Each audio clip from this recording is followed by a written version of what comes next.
Back dear student, स्वागत है आपका लेक्चर सीरीज। आज जो हम टॉपिक पढ़ने वाले हैं प्रोजेक्ट मैनेजमेंट के अंदर, उसके अंदर हम ये देखेंगे कि जो हमने लास्ट टॉपिक देखा था कि जो टाइप ऑफ प्रोजेक्ट्स होते हैं वो है मैन्युफैक्चरिंग द प्रोजेक्ट और construction project, management project and research project.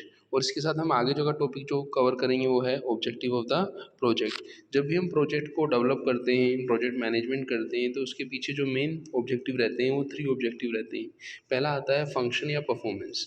देखो, जब हम बात करते हैं प्रोजेक्ट के एस्टेब्लिशमेंट, मान लीजिए हमने एक मैन्युफैक्चरिंग प्रोजेक्ट्स का एग्जांपल लिया और मैन्युफैक्चरिंग का आपने एग्जांपल भी देखा था कि मैन्युफैक्चरिंग में हो सकता है कि आप कोई कार मैन्युफैक्चर कर रहे हो या कोई व्हीकल मैन्युफैक्चर कर रहे हो, तो उसके लिए जो भी आपका परफॉर्मेंस स्टैंडर्ड सेट किया गया है, आपकी कार में सेफ्टी हो, कार में जो है आप जेन्युइन इक्विपमेंट लगाएं, टेक्नोलॉजी हो, वो सब चीज़ें हमने लास्ट लेक्चर में डिस्कस की थी। तो पहला जो ऑब्जेक्ट रहता है प्रोजेक्ट का क्या रहता है, परफॉर्मेंस या function. The final result must satisfy the requirement of the end user. Considering a project to develop a racing car, the objective must be to produce a vehicle that satisfied the specific standard for performance and reliability and safety. तो आपको समझ में आ गया कि जो project का जो पहला ऑब्जेक्ट रहता है वो क्या रहता है, फंक्शन परफॉर्मेंस का रहता है कि जो हमने डिज़ायर परफॉर्मेंस है उसको अचीव किया है या फिर नहीं। फिर आता है एक्सपेंडिचर्स। देखो, हम जब भी कॉस्ट की बात करते थे तो हम ये देखते थे कि हमारा प्रोजेक्ट जो होता था, वो जो हमारा बजट जो था जो कॉस्ट थी उसके अंदर ही क्या होना चाहिए, पूरा होना चाहिए। तो हमने एक एग्जांपल भी देखा था कि अपने आसपास देखते हैं कि कोई रोड कंस्ट्रक्ट हुई है तो उसके लिए जो है मान लीजिए कॉन्ट्रैक्ट प्राइस जो सैंक्शन हुआ है 1 लाख हुआ है, तो जो पेमेंट होता था एक्चुअल वो लगभग 1 लाख के नियर बाई ही होता था। तो जो सेकंड पॉइंट आता है वो क्या है, expenditure with in A budget. Containment of expenditure with in the budget, this is the another criteria for the project success. Third जो पॉइंट आता है वो क्या आता है, टाइम।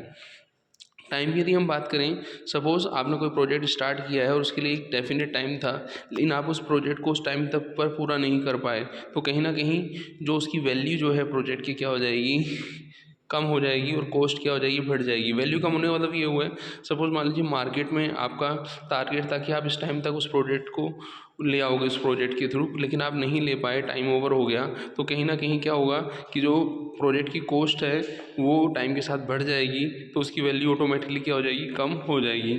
अब हमने देखा कि प्रोजेक्ट क्या होता है, अब हम देखेंगे कि प्रोजेक्ट ऑब्जेक्ट के साथ साथ प्रोजेक्ट ऑर्गेनाइजेशन के अंदर जो प्रोजेक्ट मैनेजमेंट है उसके अंदर हम किन किन चीज़ों को इंक्लूड करते हैं। हालांकि हमने इनको पहले ही डिस्कस किया था और हमने बोला था कि हम इनको नेक्स्ट लेक्चर में क्या डिटेल में डिस्कस करेंगे। तो पहला आता है प्रोजेक्ट मैनेजमेंट के अंदर रिव्यू द बिजनेस, सेकंड आता है प्लान द प्रोजेक्ट, थर्ड आता है कंट्रोल द प्रोग्रेस, फोर्थ आता है मैनेज द स्टाफ, और लास्ट आता है मैनेजिंग क्लाइंट रिलेशनशिप। जैसा कि आपको पता ही है कि कोई भी प्रोजेक्ट रहता है वो कंज्यूमर बेस्ड रहता है, क्लाइंट बेस्ड रहता है, तो उसका जो लास्ट पर्पस रहेगा वो ये रहेगा कि जो क्लाइंट रिलेशनशिप है वो मैनेज हो पा रही है या नहीं हो पा रही है। क्लाइंट रिलेशनशिप लास्ट पॉइंट है, लेकिन उस तक पहुंचने से पहले भी हमें क्या करना पड़ेगा, हमें रिव्यू बिजनेस का करना पड़ेगा, प्लान प्रोजेक्ट करना पड़ेगा, कंट्रोल प्रोग्रेस करना पड़ेगा और मैनेज स्टाफ करना होगा। तो जैसे हम देखें, पहले हम रिव्यू की बात करते हैं, तो रिव्यू के अंदर क्या आता है, prepare cost and benefit analysis, कि हमें प्रोजेक्ट्स के लिए क्या हमारी कॉस्ट रहेगी और उससे होने वाला बेनिफिट कितना होगा। तो आप इससे पता लगा सकते हैं कि कहीं हमारी जो कॉस्ट है वो बेनिफिट से ज़्यादा तो नहीं है। यदि वो बेनिफिट से ज़्यादा होगी तो वो डेफिशिट माना जाएगा, और इसके रिवर्स यदि हम देखें कि बेनिफिट ज़्यादा है, कॉस्ट कम है, तो वो सेविंग माना जाएगा। तो हम प्रिपेयर करेंगे कॉस्ट और बेनिफिट एनालिसिस, फिर उसकी रिपोर्ट भी बनाएंगे और फिर उसका हम क्या करेंगे, फर्स्ट स्टेज के अंदर रिव्यू करेंगे। सेकंड स्टेज आती है plan the project. Plan the project के अंदर आपको याद हो, जब हम प्रोजेक्ट की जो स्टेजेस रहती हैं उनके लिए टाइम, कॉस्ट को हम पहले से डिसाइड कर लेते हैं कि हमारा इस टाइम द प्रोजेक्ट पूरा होना चाहिए, इतनी कॉस्ट होगी, तो ये क्या कहलाती है, प्लान द प्रोजेक्ट स्टेज कहलाती है। इसको हम 2 पार्ट्स में डिवाइड करके समझ सकते हैं। पहला आता है आपका हार्ड प्लान और दूसरा आता है soft plan.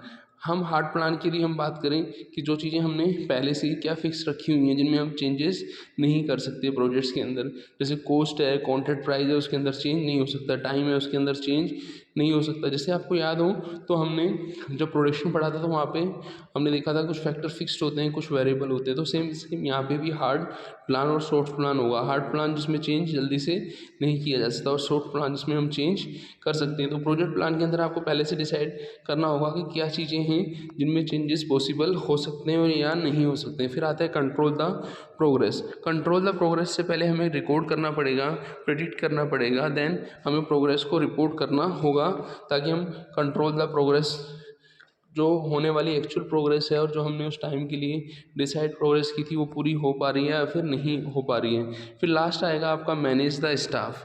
Manage the staff के अंदर हम ये देखें कि यदि आपका रिव्यू, प्लान और कंट्रोल, शॉर्ट में हम इसको आरपीसी बोलेंगे, यदि आरपीसी हमारा सही हो रहा है तो ऑटोमेटिकली हमारे स्टाफ क्या करेंगे, उस आरपीसी के अकॉर्डिंग हम स्टाफ को ट्रेनिंग देंगे और वो क्या करेंगे, प्रोजेक्ट्स के अंदर प्रोजेक्ट रिपोर्ट्स बना के अपने जो सीनियर मैनेजर हैं उनसे क्या करेंगे, अप्रूव कराएंगे। और यही हमें हेल्प करेगा किसको, प्लान को समझने में, रिपोर्ट को बनाने में, और प्रोजेक्ट के अंदर यदि कोई प्रॉब्लम आती है तो सीनियर मैनेजमेंट की हेल्प से उसे क्या करने की, सोल्व करने की। और ये हमें एक बेसिस प्रोवाइड करेगा किसके लिए, मैनेज द क्लाइंट रिलेशनशिप। तो यहाँ पे प्रोजेक्ट मैनेजमेंट के अंदर जो हमने 5 स्टेजेस पढ़ी उनके बारे में हमने डिटेल में डिस्कस किया। फिर हम पढ़ेंगे कि जो प्रोजेक्ट ऑर्गेनाइजेशंस जो रहते हैं ये भी आपके नेचर के बेस पे फंक्शनल टाइप के ऑर्गेनाइजेशन भी होते हैं, प्योर प्रोजेक्ट ऑर्गेनाइजेशन भी होते हैं, और लास्ट मैट्रिक्स ऑर्गेनाइजेशन भी होते हैं। पहले होते हैं functional type of project organisations. इसमें इस तरीके के प्रोजेक्ट्स आते हैं जो किसी स्पेसिफिक फंक्शन जिनको हम टाइमली क्या कर सकें, परफॉर्म कर सकें। आपको याद हो हमने प्लानिंग, मॉनिटरिंग, कंट्रोलिंग, या तो हमने बस्टिंग, इन सब चीज़ों को हमने समझा था। तो ऐसे जो प्रोजेक्ट रहते हैं उनको हम क्या बोलते हैं, functional type of project management organisation, जिनका काम ही क्या रहता है, जो वेरियस फंक्शन ऑफ मैनेजमेंट हैं जैसे एचआर है, मार्केटिंग है, फाइनेंस है, प्रोडक्शन है, उनमें क्या करना, हेल्प करना। This type as a one of the possible form of realising a project in the organisation represent the possible of its realisation one.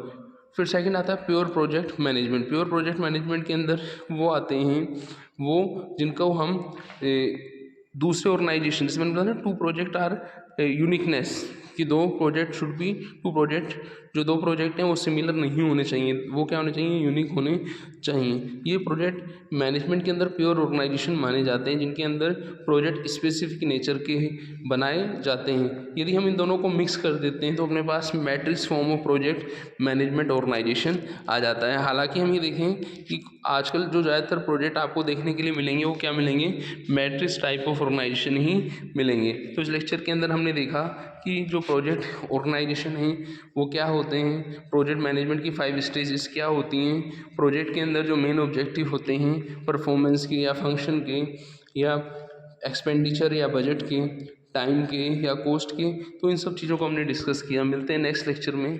Thanks.